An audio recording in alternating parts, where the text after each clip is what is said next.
তো সুপ্রিয় শিক্ষার্থীবৃন্দ, আমি অলরেডি একটা ক্লাস নিয়েছি অর্থনীতি মৌলিক গণিত প্রথম বর্ষের জন্য।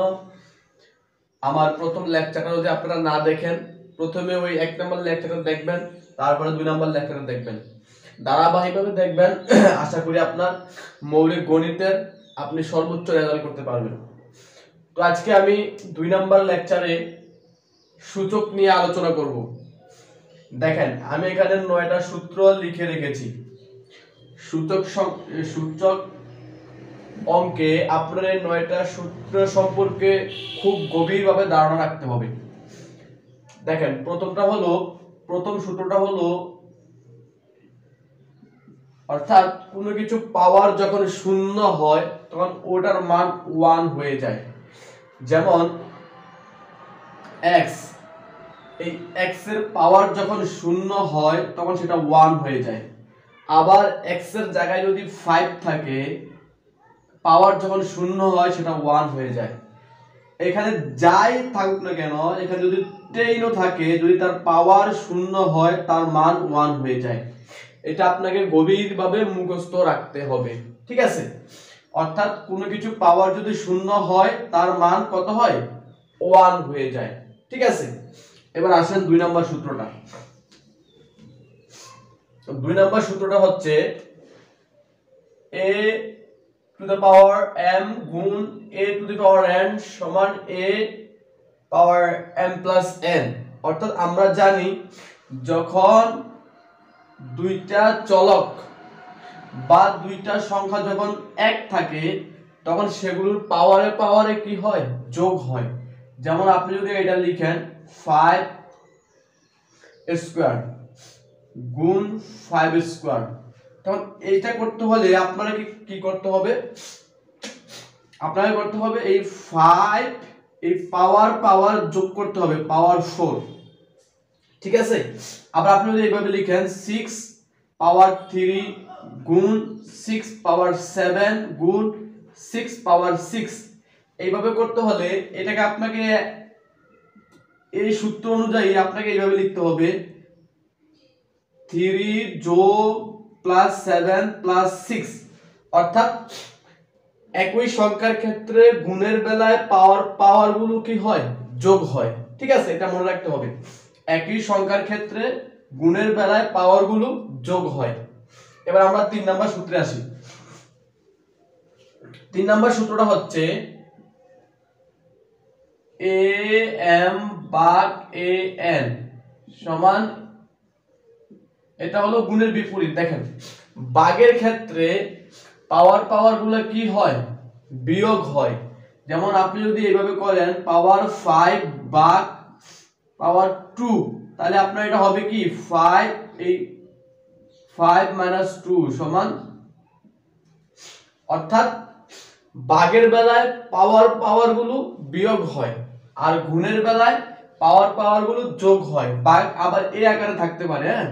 উপরে আছে 5 পাওয়ার 6, নিচে আছে 5 পাওয়ার 3, এটা কিন্তু আপনার ভাগ আকারে আছে। সুতরাং 5 6 মাইনাস 3 সমান 5 3। এগুলো যখন আমরা অঙ্কে যাবো তখন বিস্তারিত এগুলা আপনারা বুঝতে পারবেন। এবার আসেন 4 নাম্বার অঙ্কটা।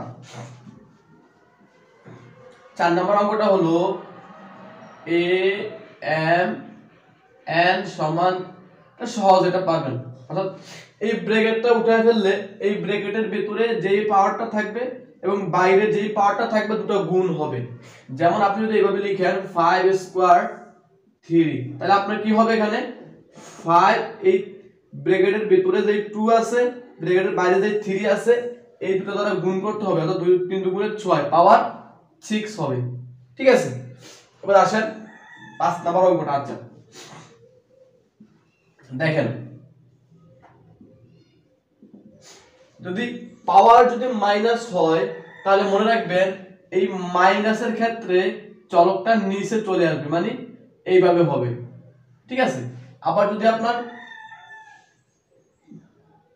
-2 হয় তাহলে হবে কি 1/স্কয়ার, মানে এই মাইনাসের কারণে আপনাকে কি করতে হবে? 1 দ্বারা 1 কে মানে ভাগ করতে হবে। যেমন আপনি যদি লেখেন 6 মাইনাস 3, তাহলে এটা হবে কি 1 6 3, ঠিক আছে। মানে এই মাইনাসের কারণে আপনার কি আসবে 1 আসবে। ওকে, এবার আসেন তারপরে সূত্রটা হলো a রুট a। আচ্ছা আমরা জানি রুট মানে হাফ, ঠিক আছে। রুট কি, রুট মানে হাফ। তাহলে এই রুট যখন আমরা ভেঙে ফেলবো তখন হবে কি a পাওয়ার হাফ, ঠিক আছে। এটা হবে যখন আপনি যদি আপনার ইয়া থাকে 6 এর উপর রুট থাকে তাহলে হবে কি 6 পাওয়ার হাফ, ঠিক আছে। এগুলো জেনে রাখা ভালো, আমরা যখন অঙ্কে যাবো তখন এগুলো না বুঝলে অঙ্ক একদমই বুঝবেন না, ঠিক আছে। এবার দেখেন 7 নম্বর অঙ্কটা দেখেন, 7 নম্বর সূত্রটা দেখেন। a এখানে এই রুট তো আমরা জানি হাফ, রুট তো জানি কি হাফ, কিন্তু যখন রুটের ভিতর দেখেন এটা আমরা এ হাফ লিখছি, কারণ এই রুটের ভিতরে কিছু না থাকলেও এখানে 2 লুকিয়ে ছিল, কিন্তু এবার কোনো কিছু লুকায় না, এবারে স্পষ্ট দেখা যায়, ঠিক আছে। তাহলে এটা হবে কি 1/n, মানে এখানে যা আছে এটা নিচে থাকবে, আর এই এর পাওয়ারটা 1, এই কারণে 1টা উপরে, ঠিক আছে। এবার দেখেন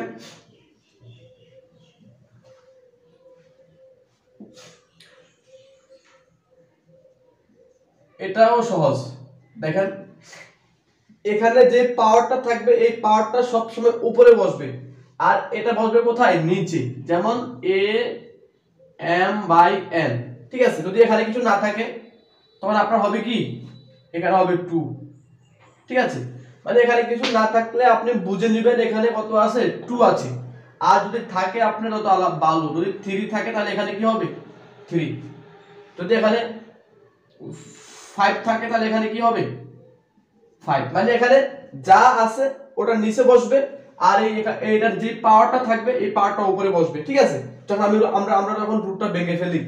আচ্ছা এবার আসেন, যখন উপরে এবং নিচে আপনার একই চলক থাকবে, একই মানে উপরে নিচে যখন ব্র্যাকেটের মাধ্যমে একই পাওয়ার দ্বারা বোঝানো হবে তখন সেটা আলাদা করে লেখা যায়, যেমন 5 স্কয়ার 6 স্কয়ার। অর্থাৎ তখন আমরা যখন একটা ব্র্যাকেটটা উঠে ফেলবো তখন পাওয়ারগুলো কি হয়ে যাবে আলাদা আলাদা হয়ে যাবে, ঠিক আছে। তো ঠিক আছে, চলেন এই সূত্রগুলো খাতায় লিখে রাখেন, লিখে একদম মুখস্থ করে ফেলেন। আমরা এখন মেন অঙ্কে চলে যাব। সূচক সংখ্যা থেকে কিছু অঙ্ক জাতীয় বিশ্ববিদ্যালয়ে আসে, আমরা এখন সেগুলো সমাধান করব, ঠিক আছে। এটা আমরা এখন করব, এটা ক বিভাগে একাধিকবার এসেছে এবং এই প্যাটার্নের অঙ্ক সামনে আসতে পারে। এই অঙ্কটা আমরা একটু করব। দেখেন আমরা একটা সূত্র শিখেছি, যখন দেখেন এই সূত্রটা আমরা শিখেছি না, গুণ আপনার কি হয় সমান m প্লাস n। যখন এই রাশিটা একরকম থাকবে তখন গুণের বেলায় পাওয়ারে কি হবে যোগ হবে। দেখেন এখানেও x এখানেও x, ঠিক আছে। আমাদের দুটো একরকম, যদি দুটো এক হয় তাহলে আমরা গুণের বেলায় পাওয়ারে কি করব যোগ করব। দেখেন এখানে কোনো চিহ্ন নাই, মানে এখানে কি আছে গুণ আছে, এখানে কোনো চিহ্ন নাই, এখানে কি আছে গুণ আছে। তো আমি কি করব, এই সূত্র অনুযায়ী প্রথমে আমি এখান থেকে x লিখব। x লেখার পরে এখন আমার কাজ হচ্ছে এখানে পাওয়ার গুলো কি করা যোগ করা। তো প্রথম লিখব a প্লাস b যোগ a মাইনাস b, ঠিক আছে। তো এই পাওয়ার আর এই পাওয়ার আমি কি করেছি যোগ করেছি এই সূত্র অনুযায়ী। দেখেন এখন আবার দেখেন এই b আর এই b কাটা যায়, কারণ এই b হলো প্লাস আর এই b হলো মাইনাস, তাহলে আমাদের অঙ্কটা হয় কি x এই একটা এই দুইটা, সুতরাং 2a, এটা আমাদের অ্যানসার। এখন এই অঙ্কটা যদি এইভাবে থাকে, দেখেন এই অঙ্কটা যদি এইভাবে থাকে x a plus b x a minus b, তখন আমরা কিভাবে করব, আমরা একটা সূত্র শিখেছি না, a m ভাগ a n সমান a m মাইনাস n। অর্থাৎ ভাগের বেলায় পাওয়ারে বিয়োগ আর গুণের বেলায় পাওয়ারে যোগ, এগুলো আমরা ক্লাস 9 এ শিখেছি। এখন আর এগুলো আপনাদেরকে বিস্তারিতভাবে বোঝানো লাগবে না, ঠিক আছে। তাই আমরা জানি ভাগের বেলায় পাওয়ারে কি হয় বিয়োগ হয়, তাহলে এইটা বিয়োগ এইটা, দেখেন a প্লাস বি মাইনাস, আমরা জানি বিয়োগ করলে তার পরের রাশিটার চিহ্নগুলা পাল্টায়া যায়। a প্লাসের হইছে মাইনাসের, b মাইনাসের হবে প্লাসের, ঠিক আছে। এবার দেখেন এই a আমাদের মাইনাসের, b প্লাসের, সুতরাং a কাটা যায়, তাহলে এখানে b দুইটা, সুতরাং 2b।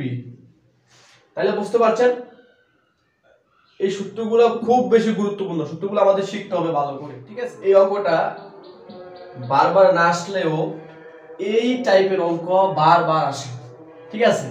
তাই আমরা একটা সিস্টেম থেকে একটা অঙ্ক শিখবো, ঠিক আছে, যাতে এই অঙ্ক দ্বারা আমরা বাকিগুলো করতে পারি। তবে যেটা করব সেটা খুব বুঝে বুঝে করব, ঠিক আছে। আচ্ছা আমরা এবার অঙ্কে যাই। দেখেন উপরে x y সবগুলো কিন্তু গুণ আকারে আছে, নিচে x y সবগুলো কি আকারে আছে? গুণ আকারে আছে। আচ্ছা এখন আমরা উপরে x আর x একসাথে করে ফেলবো। দেখেন তাইলে আমরা জানি পাওয়ারে পাওয়ারে গুণের বেলায় কি হয়? যোগ হয়। তাহলে 3 যোগ 4, এতটুকু তো কার কোনো সমস্যা আছে? সমস্যা নাই। y যদি আমরা গুণের বেলায় পাওয়ার পাওয়ার যোগ করি তাহলে -5 + 8, ঠিক আছে। আচ্ছা এবার নিচেটা দেখেন, নিচেরটাকে আমরা যদি একসাথে করি তাহলে হবে কি 2 আর প্লাসে মাইনাসে মাইনাস। এখানে মাইনাস কেন হয়েছে আমি একটু বুঝাই আপনাদেরকে। দেখেন 2 যোগ এই -3, হ্যাঁ এবার দেখেন এই 2 এর 2 এই ব্র্যাকেট যদি আমরা উঠায় দিই তাহলে মাইনাস আর প্লাস মাইনাস হয়ে যায়, ঠিক আছে। তো নিচে y 3 - 1। এবার দেখেন উপরে আপনি এবার কাজ করে ফেলেন 7, এই 3 + 4 7, ঠিক আছে। y -5 + 8 থাকে 3, নিচে থাকে কি x 2 - 3 হলে থাকে -1, ঠিক আছে, আর y থাকে 2। আচ্ছা এবার দেখেন, এবার আমরা দেখেন উপরে x নিচে x, উপরে y নিচে y, তাহলে এই x আর এই x আছে। আমরা জানি বীজগণিতে এটা কি ভাগ চিহ্ন বোঝায়, ঠিক আছে, এটা দ্বারা ভাগ বোঝায়। তাহলে এই x আর এই x আছে ভাগ আকারে, তো আমরা জানি ভাগ আকারে থাকলে কি হয়?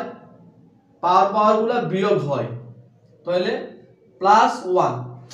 বলে আজব তো, এখানে মাইনাস হওয়ার কথা কিন্তু প্লাস কেন হলো একটু দেখেন, একটু খেয়াল করেন। আচ্ছা 7 -1 না, এই x এর পাওয়ার -1 না, তাহলে দেখেন এই x এর x লিখছি 7 লিখি, তাহলে আমরা যদি ব্র্যাকেটটা উঠায় দেই তাহলে এই মাইনাস আর এই মাইনাস গুণ হয়ে কি হয়? প্লাস হয়, তাহলে +1। y এই 3 - 2, তাহলে এখানে x এর কাজ করলে হয় x পাওয়ার 8 আর y পাওয়ার 1, তাহলে এটা হলো আমাদের উত্তর। এখন আমরা বিগত বোর্ডে আসা এই প্রশ্ন এই অঙ্কটা করব। এখানে আমাদেরকে দেখাইতে বলছে এটা কাজ করলে 1 হয়, ঠিক আছে। তো আমরা এখন এটা কাজ করে দেখাবো। দেখেন এরকম প্রশ্ন যদি আপনি সামনে যদি হুবহু কমন নাও পান, তবে এই প্যাটার্নের অঙ্ক, এই সিস্টেমের অঙ্ক পরীক্ষায় আসবে, এতে কোনো সন্দেহ নাই। অঙ্ক কিন্তু কমন পড়ে না, কিন্তু অঙ্কের সিস্টেমগুলো কমন পড়ে। এই কারণে বুঝে বুঝে করবেন আর সূত্রগুলো মুখস্থ রাখবেন। আশা করি এই সিস্টেমের যে কোনো অঙ্ক আসলে আপনি পারবেন, ঠিক আছে। তো আমরা এবার অঙ্কে যাই। দেখেন উপরে x নিচে x, আমরা জানি এটা ভাগ আকারে থাকে, তাইলে ভাগের বেলায় পাওয়ারে পাওয়ারে কি হয়? আমরা জানি বিয়োগ হয়, q - 2r এতটুকু ঠিক আছে। এটা p + q পাওয়ার, এই উপরের পাওয়ার নিচের পাওয়ার মাঝখানে বিয়োগ, ভাগের বেলায় পাওয়ারে পাওয়ারে বিয়োগ, ঠিক আছে। এবার দেখেন এটাও উপরে q + r - 2p, ঠিক আছে, q + r - 2p। এখানে x হবে, সরি, তাহলে x উপরে r + p নিচে -2q। আচ্ছা এবার দেখেন তাইলে এই x x x এগুলো আছে গুণাকারে, ঠিক আছে। প্রথম আমরা উপরে নিচে থাকায় ওটা ভাগ আকারে আমরা পাওয়ারে পাওয়ারে মাইনাস করেছি। এখন গুণ আকারে থাকলে আমরা গুণের বেলায় জানি পাওয়ারে পাওয়ার এগুলো কি হয়, যোগ হয়। তাহলে তিনটা থেকে একটা এই পাওয়ার গুলো কি হবে, যোগ, p plus Q minus 2r plus এই power Q plus R minus 2p, তারপরে plus R plus p minus 2q, ঠিক আছে। এবার আসেন তো x, আচ্ছা এই প্লাসের p কয়টা দেখেন, একটা, এই একটা দুইটা, তাহলে 2p প্লাস প্লাসের q কয়টা, একটা দুইটা, তাইলে 2q প্লাস তারপরে প্লাসের আর কয়টা, একটা দুইটা, তাইলে 2r, তারপরে এটা minus 2r minus 2p minus 2q। এবার দেখেন তো এই প্লাসের 2p আর মাইনাসের 2p কাটা যায়, প্লাসের 2q মাইনাসের 2q কাটা যায়, প্লাসের 2r কাটা যায়, তাহলে থাকে কি x উপরে 0। আমরা সূত্র শিখেছি কোনো কিছুর পাওয়ার যদি 0 হয় তাহলে ওটার মান হয়ে যায় কি 1। সুতরাং এটা আমাদের কি দেখানো হলো, এই অঙ্কটা খুবই গুরুত্বপূর্ণ, ঠিক আছে। আমরা এখন বিগত বোর্ডে আসা এই অঙ্কটা করব। আসলে আমি যতগুলো অঙ্ক করাই সবগুলাই বিগত বোর্ডে আসছে এবং এই সিস্টেমের অঙ্ক সামনে আসবে। এই কারণে ক্লাসগুলো প্রত্যেকটা ক্লাস খুব গুরুত্বপূর্ণ। আপনি নিয়মিত আমাদের চ্যানেলের দিকে থাকেন, ইনশাআল্লাহ আপনি মৌলিক গণিতের জন্য আপনার কোনো টেনশন করতে হবে না। দেখেন এখানে বলছে a পাওয়ার x সমান b, b পাওয়ার y সমান c এবং c পাওয়ার z সমান a হলে প্রমাণ করো যে x y z সমান কি 1। আমাদের এটা প্রমাণ করতে হবে x y z সমান 1। দেখেন তো প্রথমে দেওয়া আছে কি, এখানে লিখবেন দেওয়া আছে ax সমান কি b। এখন আমরা দোনো পক্ষে আমরা y দ্বারা গুণ করি, y মানে পাওয়ার y নেই, by। আমরা অঙ্ক করার সুবিধার্থে এই সমান চিহ্নের এই পাশে যার নেই এই পাশে তার নিতে পারি, অর্থাৎ দোনো দিকে আমরা একই সিস্টেম নিতে পারি আমরা অঙ্ক করার সুবিধার্থে, ঠিক আছে। তো দেখো এটা আমরা গুণ করলে হয় কি ax_y, ঠিক আছে, ব্র্যাকেট উঠে ফেললে ax_y। এবার দেখো by এর মান কত, c, লিখলাম c, ঠিক আছে, এই by এর মান c। এবার দেখো তারপরের লাইন আবার আমরা ax_y, এবার আমরা z দ্বারা কি করলাম, পাওয়ার z নিলাম উভয় পাশে, পাওয়ার z, ঠিক আছে, পাওয়ার কি নিলাম z। তো এখানে ব্র্যাকেট উঠায় দাও ax_y_z হয়, আর এখানে cz এর মান কত a, তাই লিখলাম a। আচ্ছা আমরা জানি যখন কোন পাওয়ার গুলো এরকম হয়, যেমন 5 2a সমান 5 তোমার 6, যখন এই দুইটা সমান হয় তখন পাওয়ার গুলো কি সমান, যেমন 2a সমান 6, ঠিক আছে।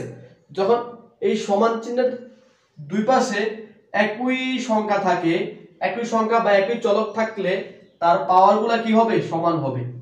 তাইলে এখানে কি হবে, এই a আর a আছে, a এই পাওয়ার হলো xyz আর a এর পাওয়ার হলো 1, তাইলে xyz সমান 1, ঠিক আছে।